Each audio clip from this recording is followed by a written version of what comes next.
നാലാം ടെസ്റ്റിലെ ഇന്ത്യയുടെ തോൽവിക്ക് ശേഷം സോഷ്യൽ മീഡിയയിൽ വലിയ രീതിയിലുള്ള വിമർശനമാണ് ഇന്ത്യൻ നായകൻ രോഹിത് ശർമ്മയ്ക്കെതിരെയും സഹതാരങ്ങൾക്കെതിരെ ഉയരുന്നത്.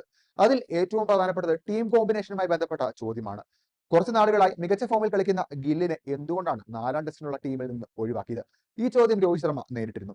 രോഹിത് ശർമ്മ പറഞ്ഞ ഉത്തരം ഇങ്ങനെയായിരുന്നു: ഞങ്ങൾ ഒരിക്കലും ഗില്ലിനെ ഒഴിവാക്കിയതല്ല, പകരം മറ്റ് വഴികളില്ലായിരുന്നു. ഒരു അധിക ബോളറെ കളിപ്പിക്കേണ്ടതായി വന്നു. അതിനാൽ മാത്രമാണ് ഗിൽ ടീമിൽ നിന്ന് മാറ്റി നിർത്തപ്പെട്ടത്. ഇതാണ് രോഹിത് ശർമ്മ പറഞ്ഞ അഭിപ്രായം. എന്നാൽ രോഹിത് ശർമ്മയുടെ ഈ അഭിപ്രായം സുനിൽ ഗവാസ്കറിന് അത്ര ദഹിച്ചില്ല. അദ്ദേഹം പറഞ്ഞത് എങ്ങനെയാണ്: നൈസായിട്ട് അവനെ അങ്ങ് ഒഴിവാക്കി, അതങ്ങ് പറഞ്ഞാൽ മതി. Team combination ശരിയാക്കാനൊന്നുമല്ല.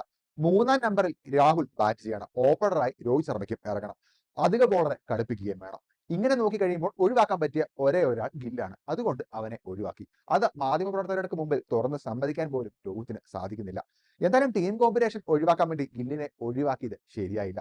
അതാണ് സുനിൽ ഗവാസ്കർ പറഞ്ഞ അഭിപ്രായം. എന്തായാലും അവസാന ടെസ്റ്റ് മത്സരത്തിൽ ഗിൽ കളിക്കുമെന്നും വാഷിംഗ്ടൺ സുന്ദർ പുറത്തു പോകും എന്നുള്ള അഭിപ്രായവും ശക്തമാണ്.